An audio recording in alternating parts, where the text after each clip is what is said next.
Manon Aubry, bonne année déjà. Bonne année à vous aussi, meilleurs vœux. Merci d'être là ce matin. Aujourd'hui, Elisabeth Borne, elle continue ses consultations avec les partenaires sociaux sur la réforme des retraites. Un départ à 65 ans semble enterré, pas plus de 43 annuités pour une retraite à taux plein. Mais pour vous, quelle que soit la danse du ventre, quoi qu'elle dise, la Première ministre, ce sera non? Soyez pas dupe, Alex Bouilléguet. Vous avez bien vu que la stratégie d'enfumage d'Elisabeth Borne, d'agiter le chiffon rouge du 65 ans pour mieux faire passer plus discrètement la pilule de 64 ans. Mais je ne sais pas si on se rend bien compte, 64 ans ou 65 ans, ça revient au même. C'est allonger de manière considérable la durée de travail avant de partir à la retraite. C'est l'allonger au-delà de l'espérance de vie en bonne santé. Je rappelle qu'elle est de 62 ans pour les femmes, de 64 ans pour les hommes. Et c'est une forme de provocation qui est insupportable. C'est une réforme qui est inutile, qui est brutale. Et donc pourtant, nous disons que nous n'en voulons pas et qu'on est prêt à se mobiliser tout le mois de janvier. Manon Aubry, il y a des choses à négocier. La pension minimale à 1 200 € pour tous les retraités, et y compris les nouveaux entrants. Il y a la pénibilité, il y a les carrières longues, les carrières hachées, celles des femmes. Pourquoi est-ce que vous vous dites pas, banco, allons-y? Par exemple, prenons le premier exemple que vous avez pris. La retraite minimum à 1 200 € par mois. Est-ce qu'elle va s'appliquer sur les carrières qui sont incomplètes? Je ne crois pas.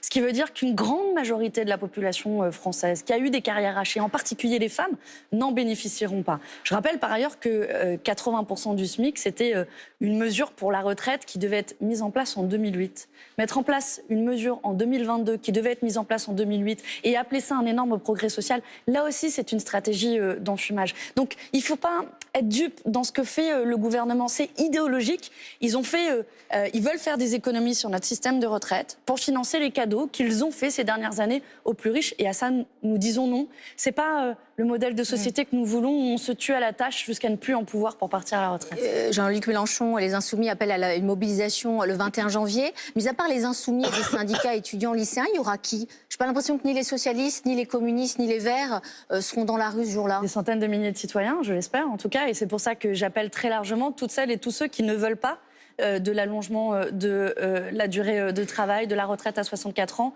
ou à 65 ans, de venir dans la rue le 21 janvier. C'est la première étape d'une mobilisation qui sera fondamentale au mois de janvier. Et je le dis à Emmanuel Macron. Et pour tous ceux aussi qui... Vous savez, Macron, il compte sur la résignation. Il compte sur le fait que 70% des Français sont contre la réforme des retraites, mais est-ce qu'ils vont se mobiliser? Eh bien, si même la moitié de ces gens-là sortent dans la rue, nous pouvons le faire reculer, comme Alain Juppé avait reculé à l'époque en 1995, par exemple, sur sa réforme. On entend votre appel à la mobilisation. Il y a aussi la grogne, qui est plus qu'une grogne d'ailleurs, des boulangers. Bruno Le Maire, il a annoncé des mesures pour eux, la résiliation de certains contrats de fournisseurs d'énergie, des facilités de paiement. Pour vous, c'est pas la mesure du problème et de l'enjeu? D'abord, sur cette situation, il faut être complètement solidaire des boulangers, mais qui ne sont pas les seuls. Je pense aussi aux charcutiers, etc.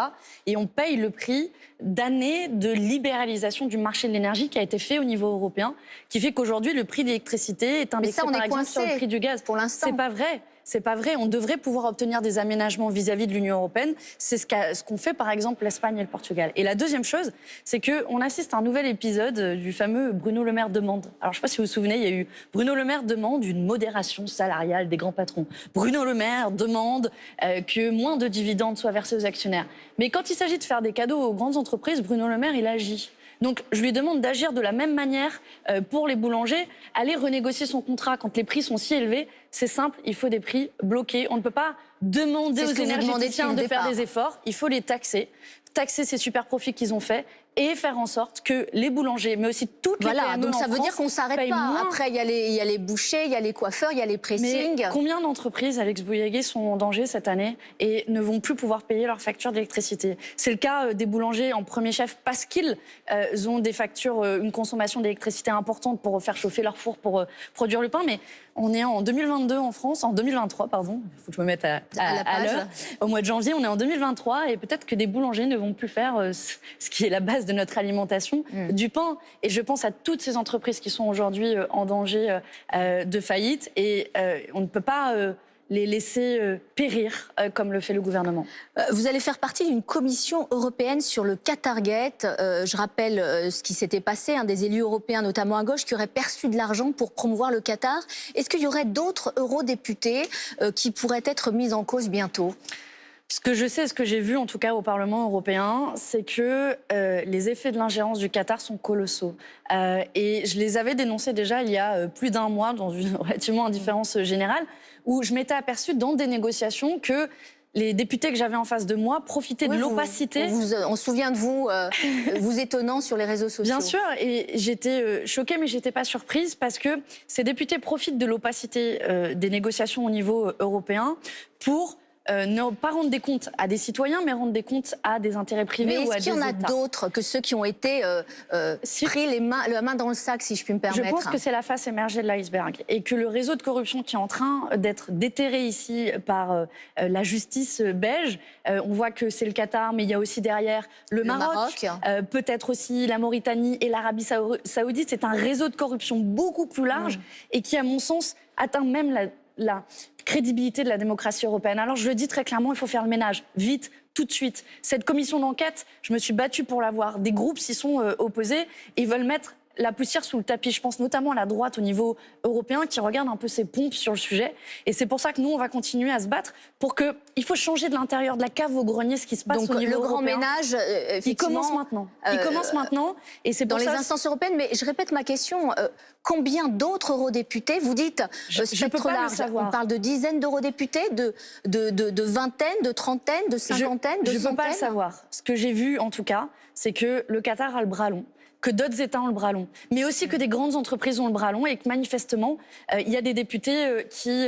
c'est plus d'1,5 million d'euros en petite coupure qui a été saisie, donc c'est pas rien, on se croirait presque dans une série Netflix. Je sais aussi que ça a été rendu possible par l'opacité qui existe au niveau européen. C'est pour ça que je me bats depuis le début de mon mandat, pour que la transparence devienne la règle. Moi, j'ai pas peur des positions que je défends et c'est pour ça qu'il faut changer ces institutions avec également une autorité éthique indépendante au niveau européen. Vous n'y échapperez pas à la question, Adrien Quatennens, il devrait reprendre et revenir, c'est votre marronnier à vous, reprendre son siège à l'Assemblée nationale sans doute le mardi prochain, le 10 janvier. Alors pas sur le banc des Insoumis, sur lui des non-inscrits. Est-ce qu'il a raison de revenir? C'est sa décision, c'est pas la nôtre. Adrien Quatennens, il y a eu une décision très claire de la part...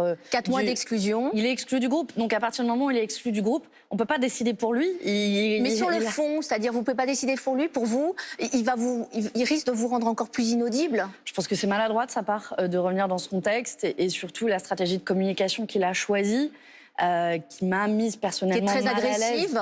Oui, avec une forme de renversement de charge de l'accusation vis-à-vis de son ex-femme.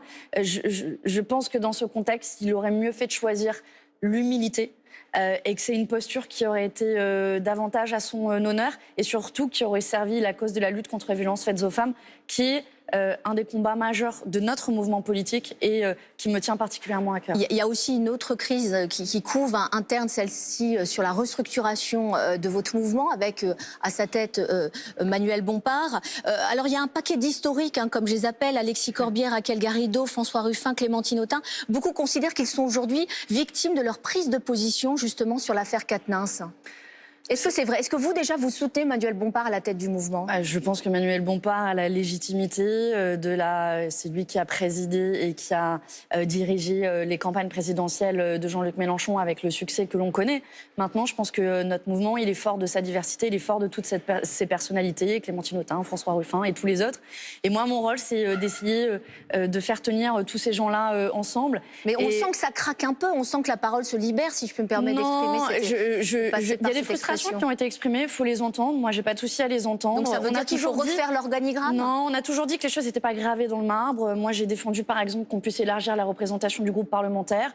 L'espace parlementaire va en discuter. Peut-être qu'il y aura 1 ou 2 députés supplémentaires. Voilà, et tout ça va continuer à évoluer. La France Insoumise est une forme nouvelle qui invente de nouvelles façons de faire de la politique.